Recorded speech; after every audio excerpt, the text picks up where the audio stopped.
সিলেটে সিরিজের তৃতীয় ও শেষ টি-20 ম্যাচেও আয়ারল্যান্ডের কাছে ৪ উইকেটে হেরেছে বাংলাদেশ নারী ক্রিকেট দল। এতে ৩ ম্যাচের টি-20 সিরিজে ৩-০ ব্যবধানে হোয়াইট ওয়াশ হলো নিগার সুলতানার দল।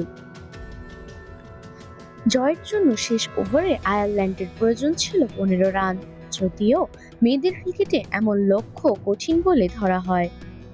বাংলাদেশের জয় প্রায় নিশ্চিত মনে হচ্ছিল। ১৬ থেকে ১৯ ওভারের মধ্যে কোনো বাউন্ডারি মারতে পারেনি আয়ারল্যান্ড। তবে স্বর্ণ আক্তারের করা শেষ ওভারের তৃতীয়, চতুর্থ এবং পঞ্চম বলে টানা ৩টি চারে লরা ডেলানি আয়ারল্যান্ডকে জয় এনে দেয়। মিরপুরে ওয়ানডে সিরিজ ৩-০ ব্যবধানে জেতা বাংলাদেশ দল সিলেটে প্রথম দুটি টি-20তে হেরে ইতোমধ্যে সিরিজ হাতছাড়া করেছিল। তৃতীয় ম্যাচটি ছিল সান্ত্বনার জয় বা ধবল ধোলাই এড়ানোর সুযোগ, কিন্তু শেষ মুহূর্তের ব্যর্থতায় সেটিও হলো না। ১২৩ রানের লক্ষ্যে নেমে আয়ারল্যান্ডের দুই ওপেনার গ্যাবি লুইস ও অ্যামি হান্টার প্রথম ৭ ওভারে ৫১ রান যোগ করেন। তবে জান্নাতুল ফেরদৌস এবং রাবেয়া খান দ্রুত উইকেট তুলে নিয়ে বাংলাদেশকে ম্যাচে ফেরান।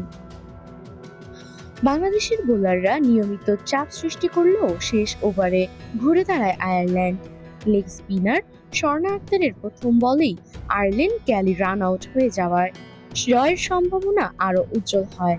তবে শেষ ৩ বলে লরা ডেলানির দারুণ ব্যাটিংয়ে পরাজয় বরণ করে বাংলাদেশ। এবছর দেশের মাটিতে ১১টি টি-20 ম্যাচ খেলেও একটি ম্যাচেও জয় পায়নি বাংলাদেশ নারী দল। সিরিজ হারের পর দলের পারফরমেন্স নিয়ে প্রশ্ন উঠেছে। ক্রিকেট বিশেষজ্ঞরা বলছেন, চাপ সামলানোর ক্ষেত্রে দলের উন্নতির প্রয়োজন। নুসরাত জাহান সাউম, প্রেস 20 বাংলা।